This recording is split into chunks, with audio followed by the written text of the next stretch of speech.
When I tell people, they think, oh, this might be some crazy conspiracy. But I am here to tell you it's not a conspiracy because it's not even a secret any longer. I'm one of the primary victims. But I don't think that anyone was acting with malice except the people that waged the cover-up. Because I was a 10-year-old kid, this middle-aged man was doing that to me, and he continued to do that to me for 2 years. Because I kept it completely secret. There's a reason he was such a successful groomer. He was very charismatic. He was fun. He made me feel important. And so then when he would move in on me and do those things, I would just freeze and feel extremely awkward and uncomfortable and embarrassed. What we are left with, we've been referring to it as complex trauma. Another way to say complex trauma is developmental trauma. I have a theory, all women become victims of sexual objectification. Women should be able to wear whatever they want, but my question is, why do women want to show up naked? Because of our culture that says your power comes from being sexy, and some women are trying to tout this thing that showing up naked means you're empowered. It's hard to be able to see through all of the propaganda that leads us into objectifying ourselves and objectifying others. An exploration of trauma, transformation, and triumph. Your healing starts here. And we are back with another episode of Through the Trauma podcast. I am Amber, your host. And today I have quite a story for you. This is all public knowledge that needs to be brought attention to because not only this story, but there's stories like this going on a regular basis. That's my guest, Kristin Duncombe. Thank you so much for being here with us today. Thank you for having me. It's a pleasure.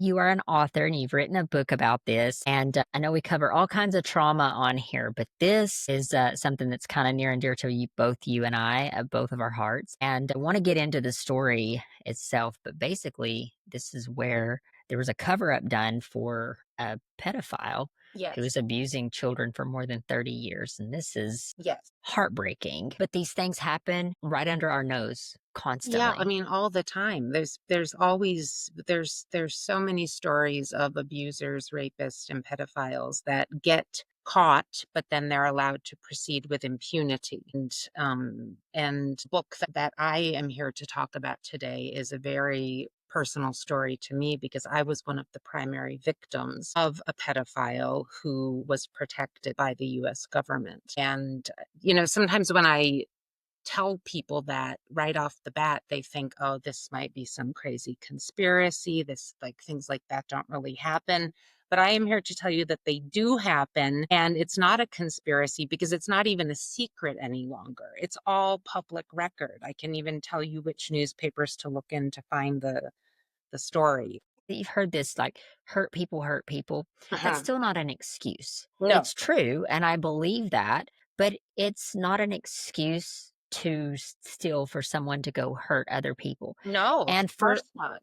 Some reason in my heart, like there is an anger that burns when it comes to children because they are vulnerable and they can't protect themselves. And as adults, when we sit back and do nothing, when we don't even take recognition to stories like this as an adult, we're leaving these things open for kids. And just because it's not my kid or just because it's not, a kid I know, if we don't stand up and dig our heels in the sand in situations like this, are we really coming to the rescue? And this is another thing that we fail to realize is that these things happening to children, that's the next generation. So I am a parent. I have 2 kids. Hopefully nothing ever happens like that to them, but they are going to grow up in a world where things like that has happened. Yeah. Because we've failed to do our part, bring recognition to stories like this and bring people to justice. And it's sad. Well, it's so interesting also because the story that I'm going to share, I think also really illustrates so clearly how the ball gets dropped because, and it might sound funny for me to say this, given, as I said, I'm one of the primary victims, but I don't think that anyone was acting with malice except for the pedophile himself. But the people that waged the cover up, it was more incompetence and ineptitude and not knowing how to handle a difficult, traumatic situation without a rule book. Because when this happened, it was a different time. It was in the late 70s, early 1980s. I think that if this same story replicated itself today, I do think the consequences would be different. But at the time, the people in power seemed to have absolutely no idea of how to handle this situation. And so the default position was protect the adult's reputation and don't worry about what happened to the kids.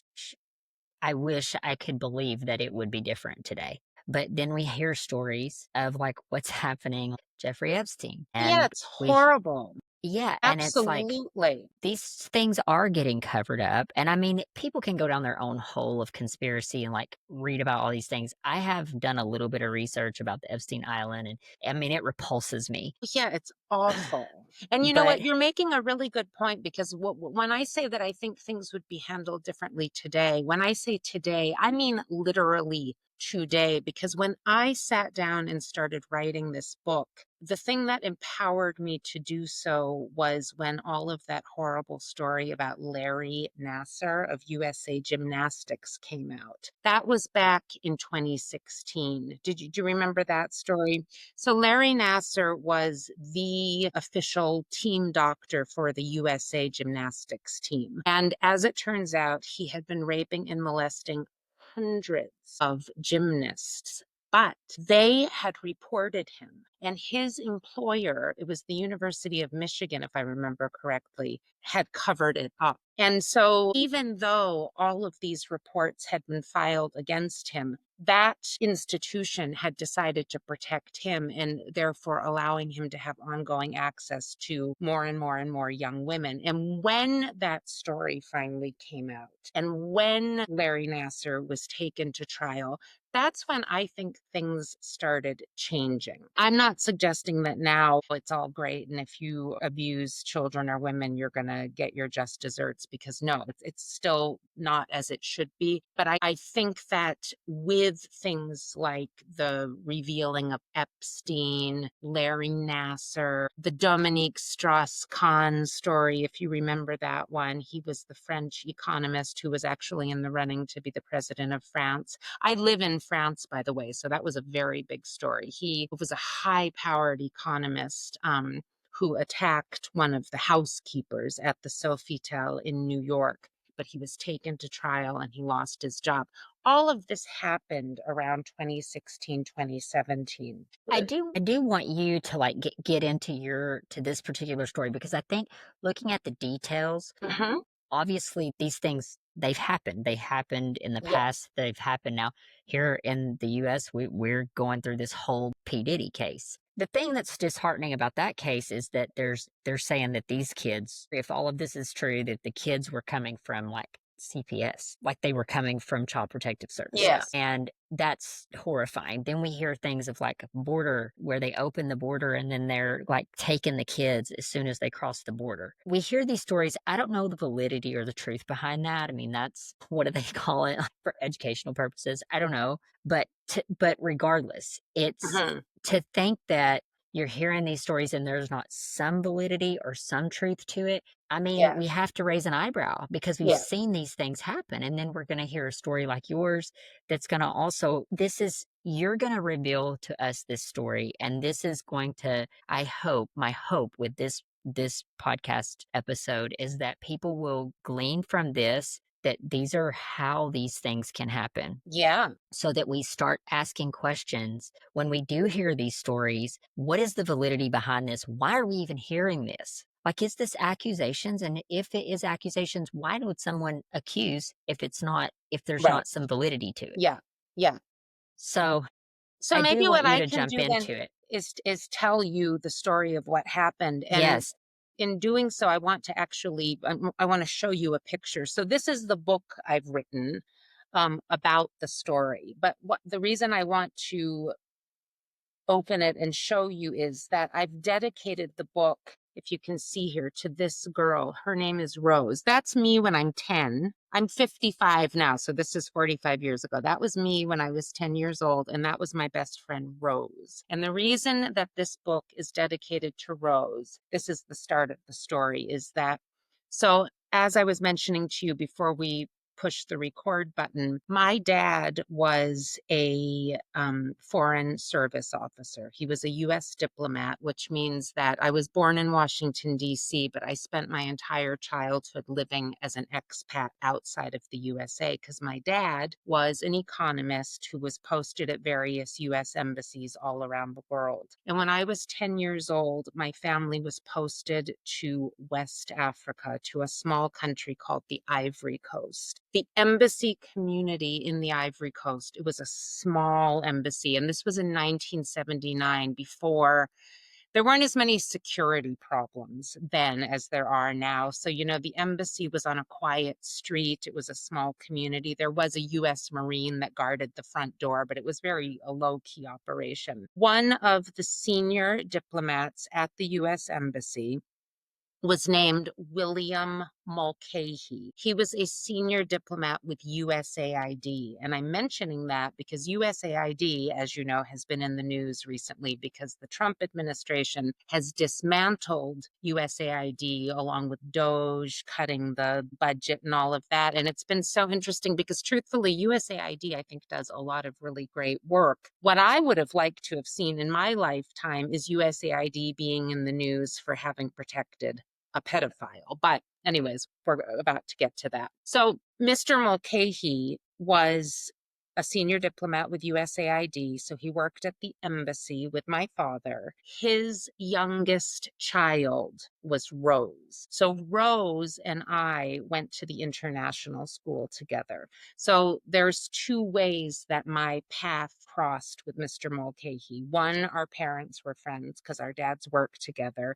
And two, his daughter was my best friend. So I spent a lot of time at her house. Mr. Mulcahy was in his 50s, and a couple of months after meeting the Mulcahy family and sort of getting integrated into their family unit, Mr. Mulcahy started molesting me. And I like to say it for what it is and not hide behind sort of, clinical language like he molested me. What that means in concrete terms is I was a 10-year-old girl, and this middle-aged man, every chance he got, was putting his hand down my pants, putting his hand in my bathing suit, doing gross things with his erection, breathing, groping, inappropriate comments. And I like to spell it out because I think that people need to understand that when we talk about sexual abuse, what that really means is sexual acts imposed upon a child.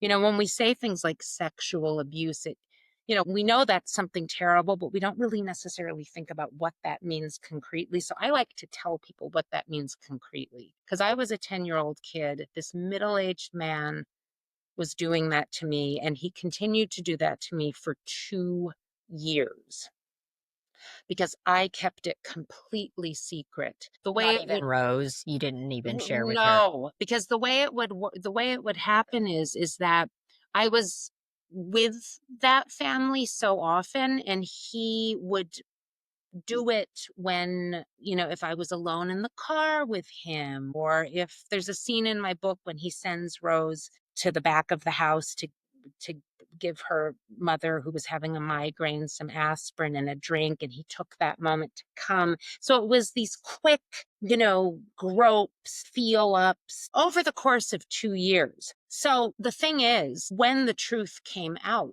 it wasn't me that exposed the truth. What happened is that another family moved to Post, a family that didn't know about Mr. Mulcahy's stellar reputation because he was like the community grandfather. He used to play Santa Claus at the ambassador's Christmas party. Everyone loved him. He was the quintessential groomer. He groomed the whole community. This new family came to post. They had a 10-year-old daughter that he molested, and she told her parents, and that's when the whole thing blew up. And he was given 3 days to leave post. None of the parents were informed of why he was leaving. Everyone was told that he was getting this big promotion in Washington. So my parents, all the families, rallied around the Mulcahy family and helped them pack up their home and leave post in the matter of 3 days. We drove in a convoy to the airport and gave a champagne toast to the family as they left. I was heartbroken because my best friend Rose was leaving. And even she had no idea. She just said, "Oh, my dad got a promotion." And it was only after they were gone that the State Department revealed to the families left behind that actually there's this allegation against Mr. Mulcahy. It must be some misunderstanding. This new kid at Post, accused him of this thing. It couldn't be true. And one by one, and this was one of the big shocks, because I had lived for so long thinking that I was the only one. And one by one, people came out of the woodwork and said, "Oh, it was happening to me too." So there was a whole cohort of us children, including my own sister, my little sister. I didn't know that had been getting repeatedly molested by him. So you can imagine the parents, all of our parents, they were devastated, and a whole drama blew up. And then this is part 2 of the trauma. If it wasn't bad enough to discover that, he was a pedophile, that, all of our children have been getting molested and none of our children dared tell us. And how could this be? Why? Like, what was the circumstance that led this to be the case, that he was abusing so many children and none of them ever felt like they could say something? But then after the investigation was conducted, because the State Department did do an investigation, what the powers that be back in Washington told the parents, it took about 6 months to reach the conclusion, was at the time there was no federal law against pedophilia, and Mr. Mulcahy had diplomatic immunity because it happened on foreign soil. And so therefore there was no case to prosecute. They said there is no crime to accuse him of, so we cannot prosecute him, and he will not even lose his job. And then the parents, my parents and all the other parents, were told, you just have to move on, put it behind you, move on. Your job as diplomats is keeping up, a good image abroad, and move on. And because it was 1982 when this happened. So for me, the abuse started in 1979 and the whole drama blew up in 1982. And then my family, eventually we left the Ivory Coast. We moved to Egypt, then we moved to India, then we moved to Indonesia, the quintessential sort of foreign service life. So we moved every few years. My own mental health was very compartmentalized. On the one hand, I was a high achiever. I did well in school, and I, for all intents and purposes, was like this happy-go-lucky, popular person. But on the flip side of it, oh my God, I had so many problems. At a very young age, I was an addict, and people tend to not take cigarette smoking seriously. But you know what? I have to include this on my list of addictions, because by the time I was 15 years old, I was a 2-pack a day smoker. A 15-year-old, 2 packs a day. I was compulsively smoking. I was binge drinking. I developed bulimia, which I struggled with for many years. I had so many self-image problems, and the biggest one was I had no capacity to set limits with guys. And that's actually why I call my book Object, because I identified as an object.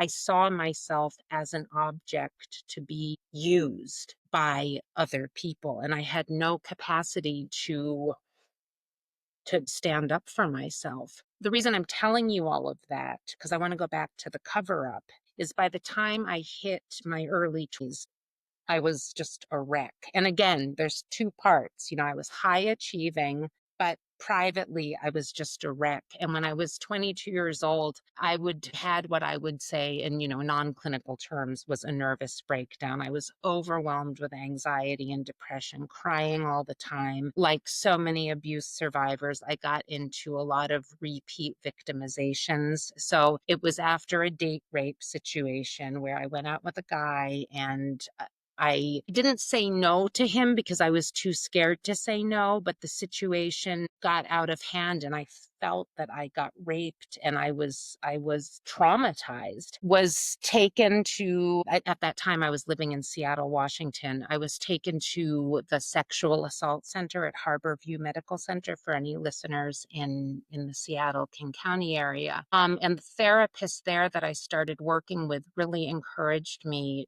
to chase down the State Department and demand that they pay my therapy costs. And lo and behold, 10 years after that whole thing blew up in West Africa, the State Department cut me a check for $20,000. This was in the early 90s. I thought I was rich. $20,000 was nothing, barely covered the cost of, the sessions I did at that time. But I had to sign a tort claim that said I won't bother you with this again. So they gave me $20,000. That was meant to be that. But then 10 years later, by then I was married. I already had my first child. I have two kids. And at the time I just had my 4 years old at the time.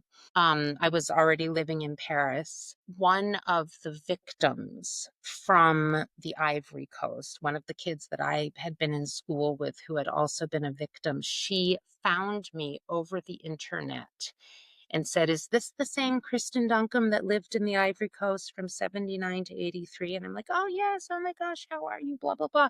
And she said, "Obviously, there's a lot to catch up about, but I'm writing for a much more terrible reason today. Just look at this." And she included this link. So I click this link.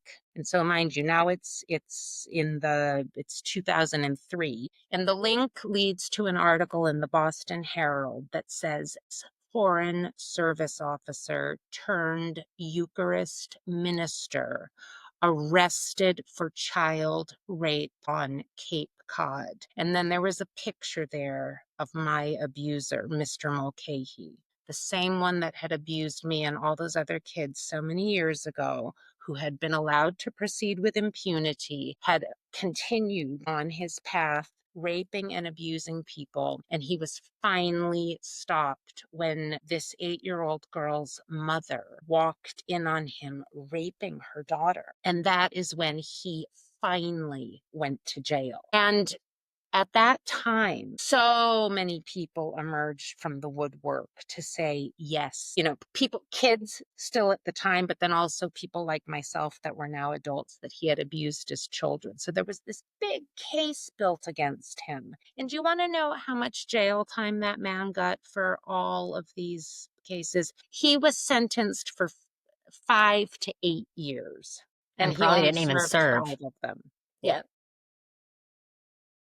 That's It's just ridiculous. nuts. It's a slap on the hand for Yes. ruining how many people's lives. Yes, exactly.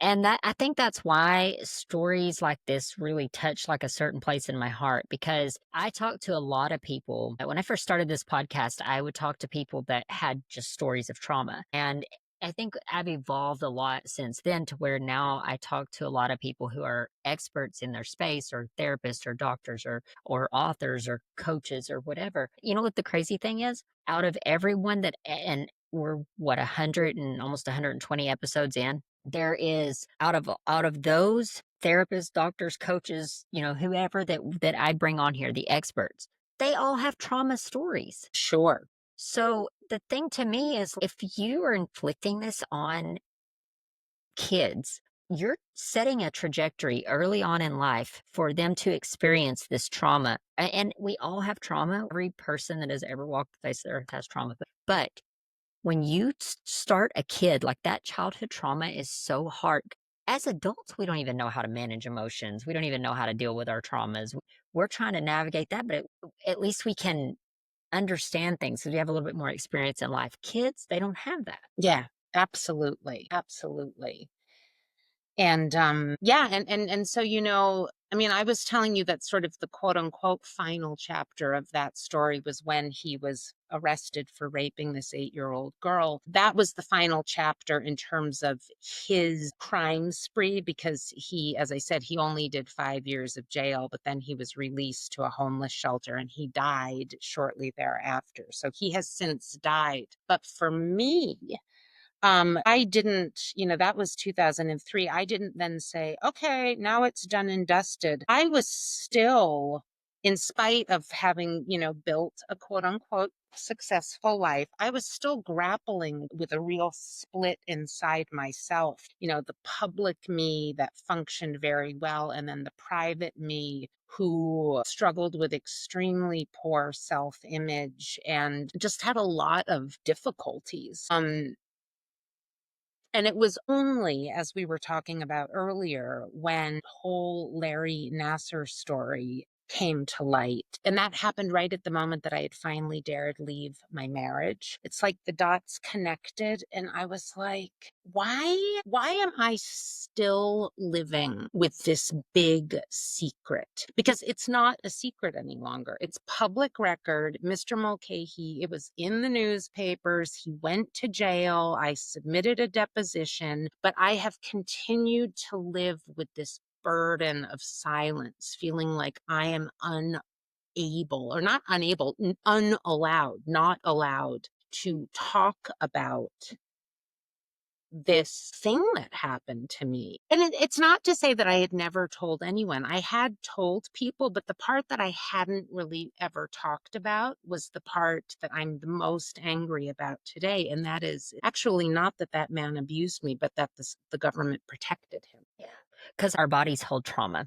You probably know this. Yeah. But as when our bodies hold that trauma, your body's not only holding trauma from the actual abuse that someone's violating your body or making you feel objectified, but then you're dealing with a whole nother set of trauma that adults protected this Yeah. and that there was never justice. There was Yeah. never punishment. So for a kid who says, if I do wrong, I get in trouble, but yet you're watching an adult do wrong Yeah. at your Yeah. Yeah. expense and Yeah. then not get in trouble and see it covered up. So I can imagine that would be kind of a double whammy A because now big you're double getting hit whammy. with two forms of trauma Yes. that now your body's having to learn how to process and figure out and release and have therapy around. It's a lot. That's a lot for Well, you. because So I mean, when all those years when he was molesting me, what would happen is that, and I always feel like it's important to say this. Part of what made it so complicated is that even though he sounds like an ogre, and yes, he was actually an ogre,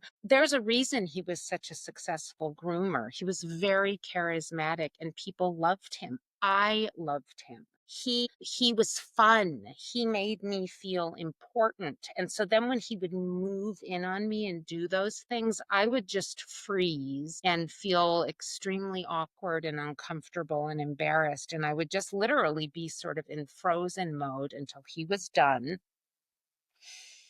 And then we would just go back to normal. So it created this weird sort of performative capacity inside of me where, well, I mean, it's dissociative. Developed a capacity, a great capacity for dissociation. And I it was secret though. No one knew what I was living with. And so what became a huge part of the trauma is that when I finally told, when my parents sat down and said, there's this horrible allegation against poor Mr. Mulcahy, you wouldn't know anything about that, would you? And then when I revealed, and all the other kids in the community started revealing that, the way the adults fell to pieces, the way people started, literally screaming and crying about rape and abuse and pedophilia, and all the attention was suddenly on us and talking about our genitals and what he had done to us. It was deeply humiliating to go from secrecy and shame into humiliating limelight to then being told by the powerful people in Washington, you don't matter. What happens to him is more important than what happens to you. And the term that kept getting lobbed around, and I didn't understand it as a kid, I only now know what this means, but they kept saying, we need to protect Mr. Mulcahy's civil liberties. And my dad, I mean, I have a whole file folder of documentation from the time, this was before internet, before even affordable long distance phone calls.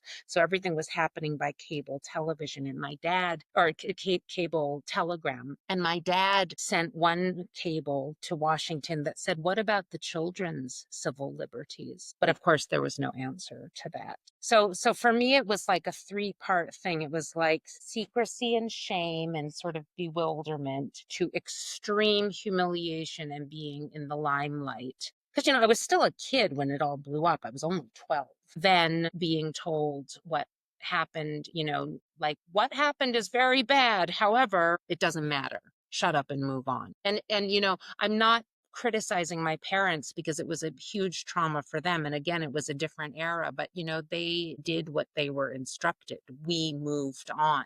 There was a huge blow up and then we moved on. It was swept under the rug and it was like, okay, we'll move to Egypt, new chapter, let's start over. And my parents had no knowledge of, well, what happens to a child after they've been sexually abused for a couple of years? Like there was no formula to how to deal with this. And so it all went undiagnosed. The beauty, I think, I mean, we live in an era where we have podcasts and we have social media and we have more recognition. People are able to express their voice and share their stories and things more like fluently now. Yeah. But this brings me to my next question, which is when things negative and hard things happen to us, it puts us in a position to then have a voice to share so that other people don't have to experience these kinds of things. And not to say that we live in a world where people are going to experience them, but our fight, like my purpose with this podcast, is to help people overcome trauma. I'm sure your purpose with your book is to help people like learn about this story so that they don't then have to experience the same kinds of things, whether that be overcoming the trauma of it or what signs do we look for as parents. I mean, I really think this is a big question that I have for you in your opinion. And I don't know if you cover this in the book or not, but as a parent, how do we look for red flags of these things happening? How do we do preventative things? What are the talking to our kids or explaining these things to our kids? I know as a parent, it's really difficult sometimes to talk with my kids about, I have a 13 and a 10-year-old. So talking with them about sex or talking with them about molestation or grooming. And these things are way more prevalent now because they can meet a stranger on the internet that as a parent, you don't even know that they've met, Yeah, it's So awful. Oh my it's God, not it's so as, horrible. yeah, it's not as like, I know I can protect my kids from going to certain homes, because I can control where they go. But there's an evolution of all of the electronics and the screens and all of the things. So I don't know. I guess that's the question that I really have is, as a parent, what do we do? As someone who maybe even has interactions with kids, from teachers to coaches to therapists, even to counselors at school, what can we do to help these things, prevent these things? Well, okay, I'm going to answer that question, but I feel like I have to give a caveat and say the answer I am giving is my opinion, and some people Absolutely. might disagree with it, but I'm only offering my opinion because it's the only thing I have, because I don't think that there's not a tried and tested answer that we know absolutely works. But I think that the best thing we can do for our children is to name things clearly. So, for example, that's why when we first started talking, I said, I want to tell you what this guy did to me, because it's one thing to say, oh, I got abused. That leaves a lot of things open for interpretation. When I was in my early 20s living in Seattle, Washington, I had my first professional job. It was such an exciting moment. I was a sex educator in the juvenile detention system. I did the drug education classes, the sex education classes, and I will never forget this moment of talking to a group of young girls about being sexually active. And no joke, this one kid, she must have been 13 or 14, raised her hand and she said, "That thing about being sexually active, I never know what that means because whenever I've had sex, I just lie there." And the reason I'm using that as an example is, see, look how things can go misinterpreted. For her, sexually active meant like you're doing something as opposed to being inactive, just lying there. So I don't like to speak in vague terms about the things that happen. So when I talk about being abused, I like to say that means that a middle-aged man was putting his hand inside my bathing suit. He was putting his hands down my pants. He was showing me his erection. He was saying gross things to me because that leaves no room for interpretation about what it actually means to be abused. Mm-hmm.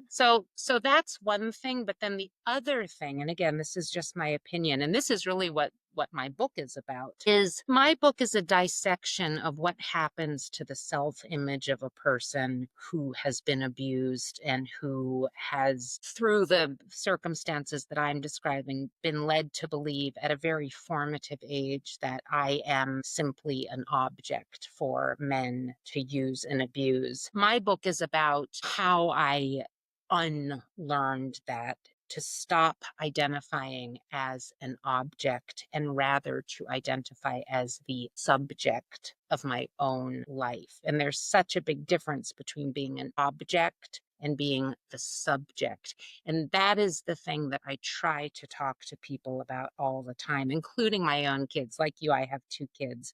Mine are now 26 and 20.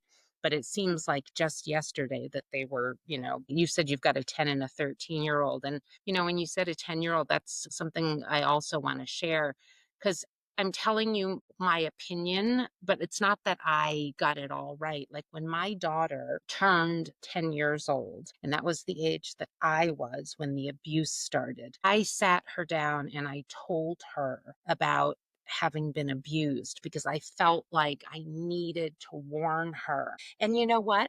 I think that I don't think that I did the right thing. It might be the right thing for someone else, but what I can tell you is I think that when I shared that information with my 10-year-old, she wasn't ready for it and it scared her. So no regrets, you live and learn, you do your best as a parent, but that's why it's so complicated because it's not formulaic. I think you have to lead with your heart and figure out what can my kid handle and just do your best. Yeah. It's very difficult. And I appreciate you giving that advice because I agree with you. I do think let's call things what it is.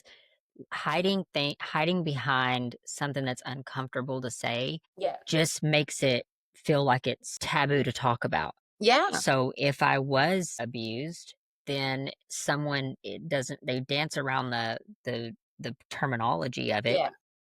Then it makes it feel like it's taboo to talk about. So I'm not really allowed to talk about this or to release these emotional trauma that's pent up inside of my body because I'm not allowed to talk about it because it's taboo and people are going to look down on me. And then there's shame tied to that and grief and all the other things. Yeah. So thank you for that. But this does lead me to my next question, which sounds like this is kind of where your expertise really lies, is in the how to overcome if someone has experienced this type of abuse and they maybe they still feel the shame, the weight of the shame or the weight of the grief from it, or they've buried it so deep inside, which I personally believe that when we bury trauma, eventually it manifests. That can be in triggers, that can be in sickness, it can be in emotional outbursts, it can be in all kinds of things, right?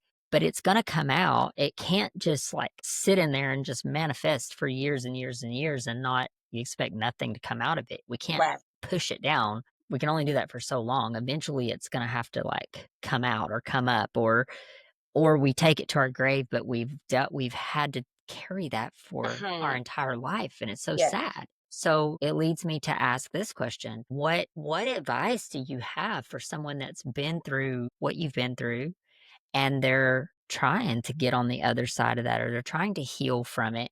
And I'm sure this is different, so I'm asking a very general question for very people human beings are very different, Yeah. but what advice do you have there? Well, I mean, I think it's a great question because the reality is that most people that have been abused, whether sexual abuse or physical abuse or emotional abuse or some combination of all of them, it will manifest, no matter how deeply it's buried, it will manifest in relationship because what we are left with after periods of abuse is what's called, we've been referring to it as complex trauma. Another way to say complex trauma is developmental trauma.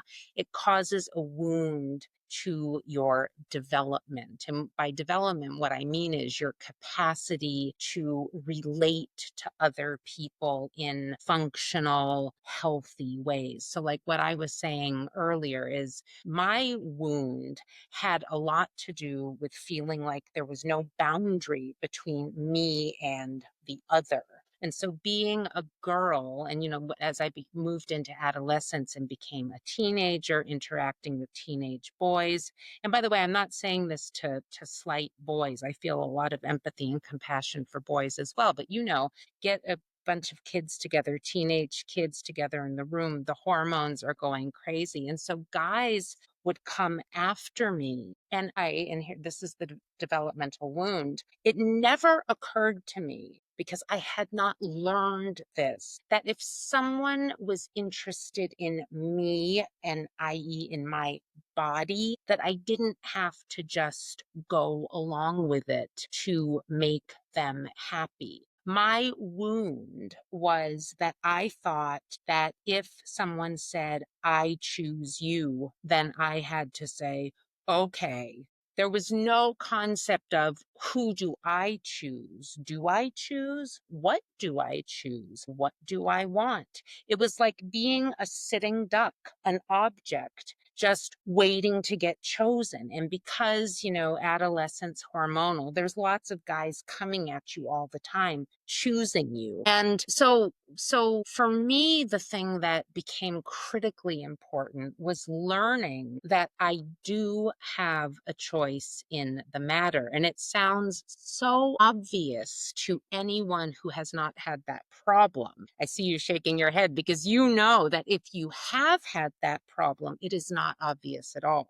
So the first thing is figuring out, like, oh, I do have a choice. But realizing that is not enough, because then you have to figure out how to operationalize that. And if you have spent your whole life feeling like you're not allowed to say no, and you're not allowed to be in charge of what happens to you, it's a huge learning curve to learn how to do that, with lots of trial and error and a lot of fear. I mean, I know, a lot of people talk about what it means to be like a people pleaser, and lots of people struggle with sort of that propensity to be people pleasers. But it's always important for me to educate people that when we talk about developmental trauma or complex trauma, I'm using those terms interchangeably.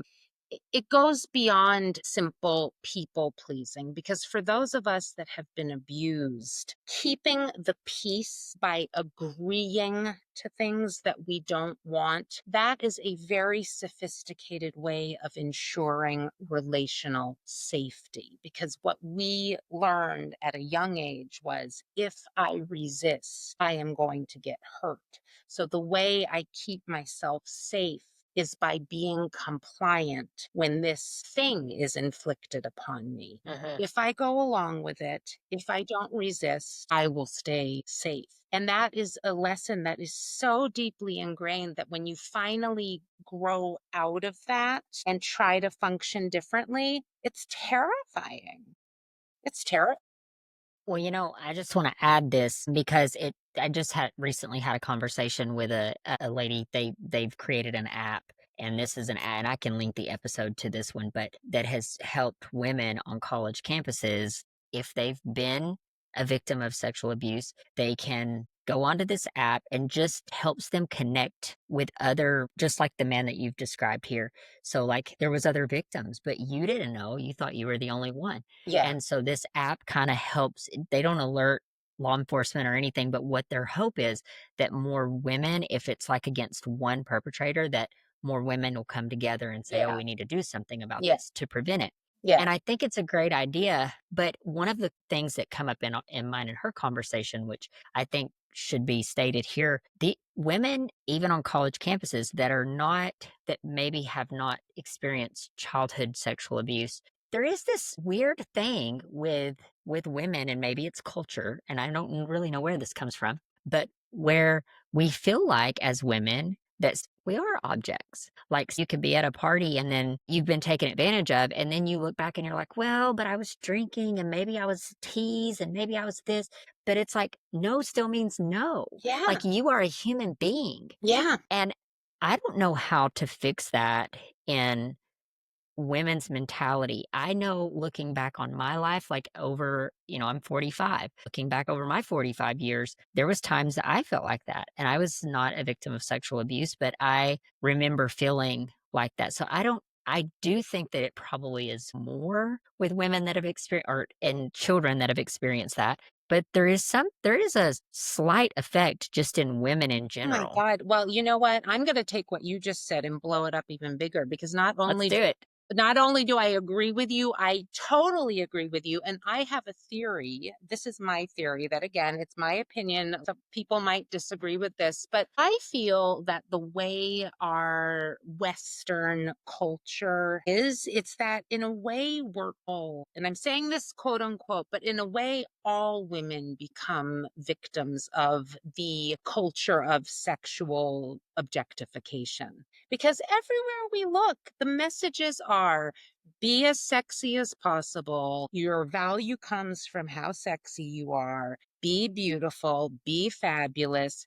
Power comes from how good you look. And even Sexuality. yeah, it's all about sexual. And like even in recent history, this made me so mad. And I know that people have different opinions. You express things like this, and then people are like, oh, you're so prude. But I don't identify as a prude at all. But things like what I'm about to say just made me so furious. Like when they sent the group of women up to space, Jeff Bezos, and the whole thing was about taking glam to space. It was just so stupid. It was like, that's not what women are about.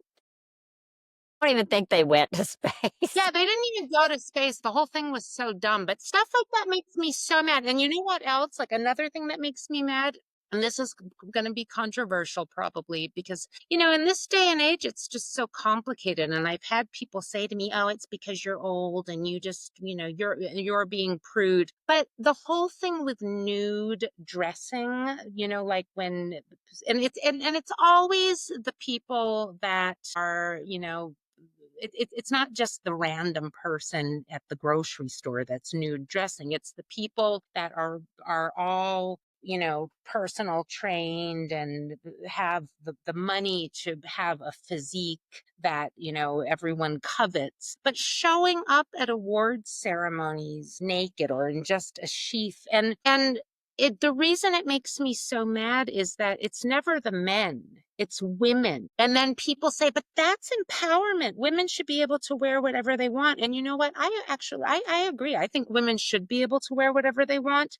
But my question is, why do women want to show up naked? And that is because of our culture that says your power comes from being sexy. Because let's face reality, if every sort of just standard frumpy person showed up naked, men and women, and we had to see the penises dangling around, and that would be a whole outcry. This is inappropriate. People defend that just because men like to ogle the sexy women that show up naked. And some women are try to tout this thing that I think is just, it's like patriarchal indoctrination, that showing up naked means you're empowered. And it's just, it makes me so mad. It's enculturation, and it's phony liberation. Very much so. I agree with you 100%.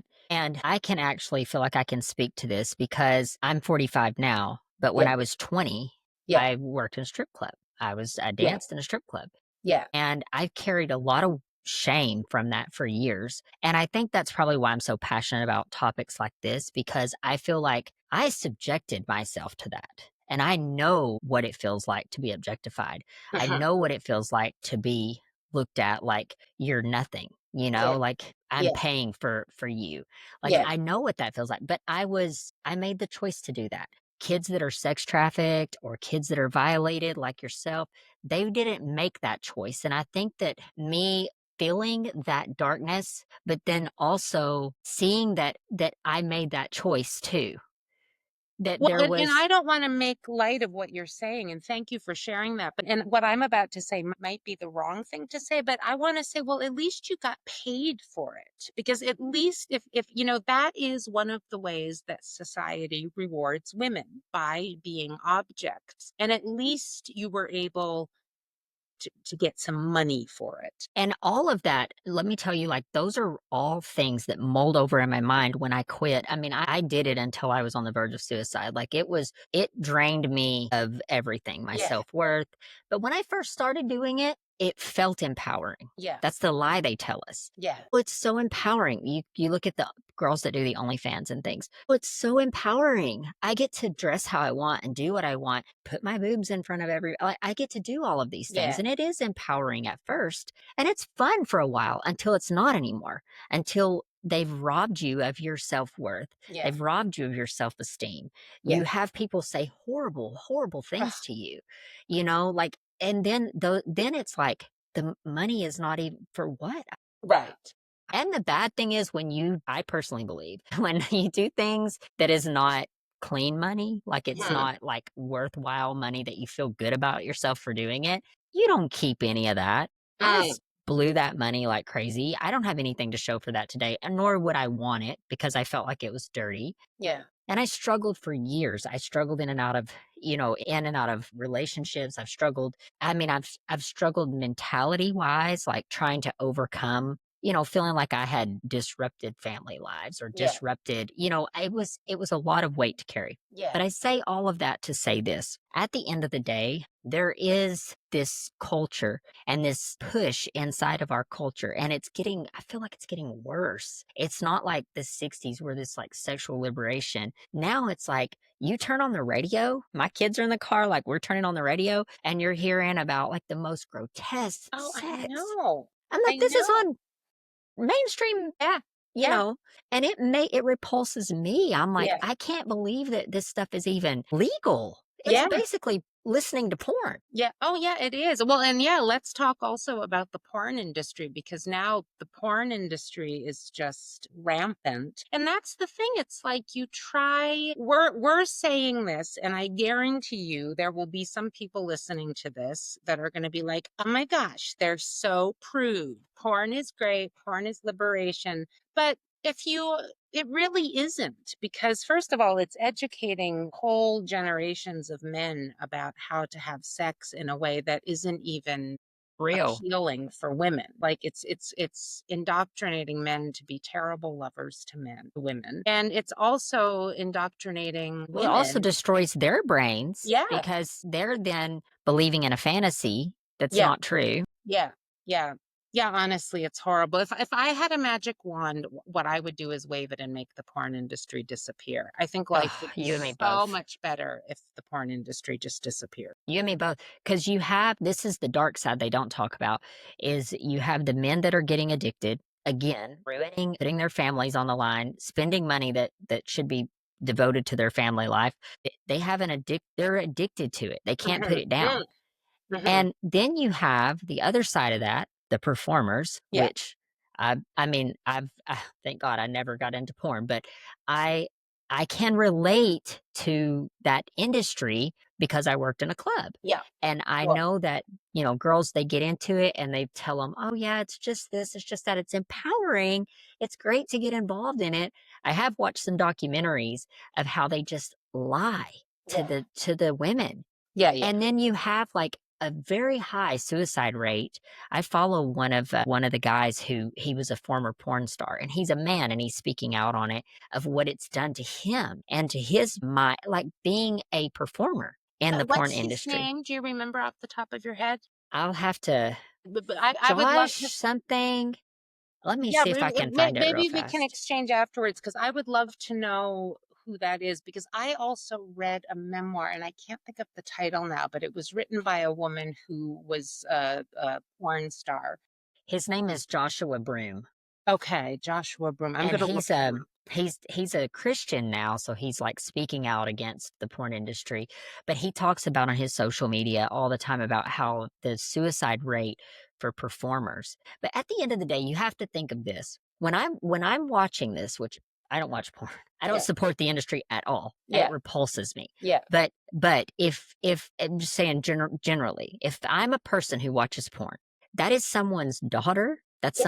someone's sister, that's a real person too. And if you watch some of these documentaries of what it took to get these scenes, these girls are there. It's like they coerce them.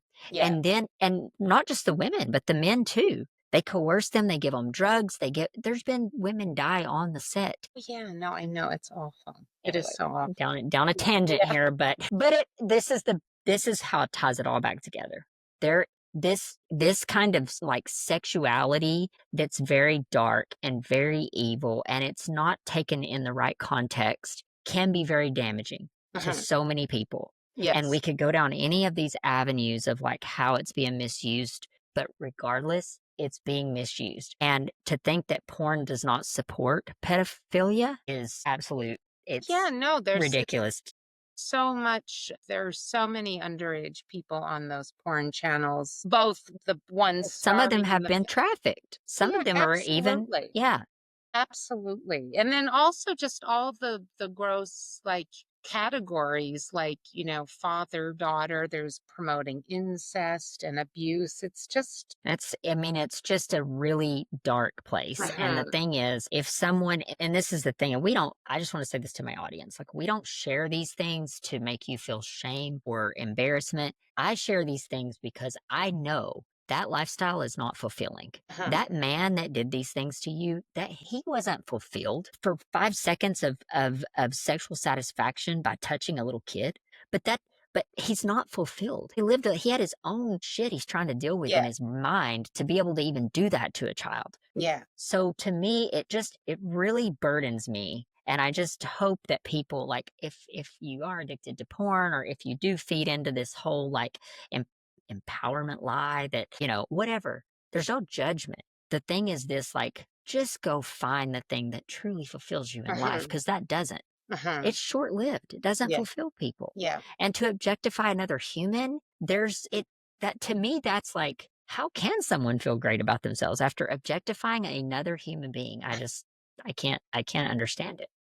But I mean, I think what you're saying is absolutely true. And what's so hard about it, though, is that we are spoon fed messages all day, every day about, be sexy, be beautiful, be attractive, do this, do that. And so it's hard to even think clearly. It's hard to be able to see through all of the propaganda that leads us into objectifying ourselves and objectifying others because we are constantly being coached in be an object. Yeah. And I think there is a way to embrace femininity. There is Uh-huh. a beauty in femininity. And I do Sure. think that is beautiful as women. Like, I don't know if you're a Christian. I'm a Christian, but when I read scripture, I think of like, he describes the beauty of a woman. Yeah. Like, you should feel beautiful and empowered. I'm all for Yes. empowering women.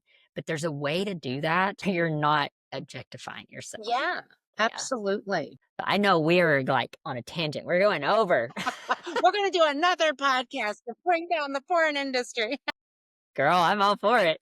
Me Um, too. so I do want you to tell my audience a little bit like where they can find you, where they can find your book, how they can connect with you, because I know you're a therapist and a life coach as well. So Yes. how can people connect with you? So the easiest way to connect with me would be to go to my website, and there you can read about my books, about my therapy and coaching practice, and you can also find my email address right there on the website. My website is kristinduncombe.com. It'll probably be in the show notes as well. So if anyone wants to get in touch, I love hearing from listeners and readers. And let's see, what was the other part of the question? I can't remember now. Where they can find your book, which I'm sure Oh, from where your they can find my website. book. So the way to find my book is you can either order it online through any of the obvious channels or go into a brick and mortar bookstore. And if they don't have it in the store, you can ask them to order it. So you just have to give them the name and they will order it up for you. And I would love to share the story with everyone. So Bring more awareness around yeah, this topic yes, and protect our children. yes, absolutely.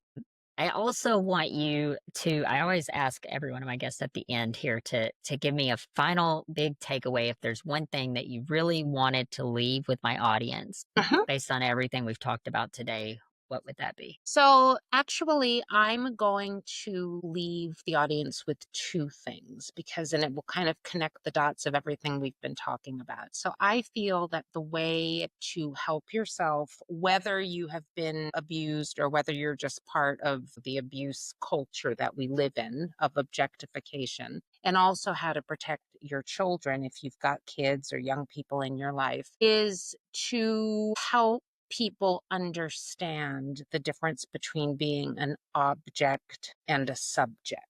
And what we want is for each one of us to be the subjects of our own lives. And so the difference is when you're an object, you're primarily concerned with how you appear. And that means literally to what do I look like, but also, am I being pleasing? Am I being compliant? Whereas when you are a subject, your primary concern is how do I feel in this situation or with this person or this environment? Do I feel good? Do I feel affirmed? Do I feel safe? So the difference between object and subject is really the difference between preoccupation with appearance and preoccupation with feelings. How do I feel? And so that is the thing that I love to tell people to try to hone that capacity to understand. Am I an object in this moment or am I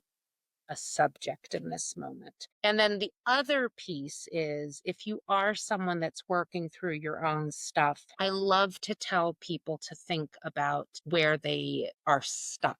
We all have stuck points. And if you can identify where you might be stuck in your own development, that is the thing that is going to help you get unstuck. So I realized in my own therapy process and through writing the book that where I was stuck in a child's mentality when it came to my relationships with men.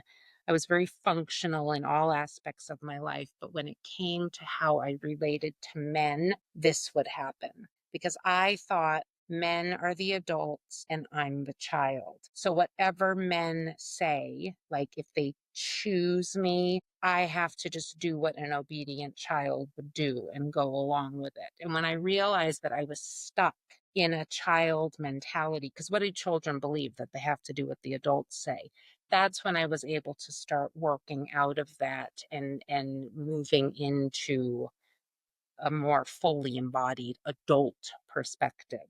So everyone's stuck point will be different, but you can't get unstuck if you don't even realize that you are stuck. So I like to tell people try to figure out where you might be stuck if you find yourself making the same mistakes over and over. And sometimes people, you may need therapy or you may need some type of modality to help you Yes. find that, Yeah. but the goal is to find it and Yes. to heal from it. Yes. So your story is powerful. I appreciate you sharing it. I know that's not an easy story to share, but I know that it takes people sharing their voice and sharing their stories for impact to truly be made. And I think you're making impact. So I appreciate you, Kristin. Thank you so much. Thank you so much for having me and giving me an opportunity to share the story. I really appreciate it. It was so nice to have you. Thank you for coming on. You're most welcome. Hey there, friend. Thank you from the bottom of my heart for spending this time here with us on Through the Trauma podcast. Your presence means more than you know.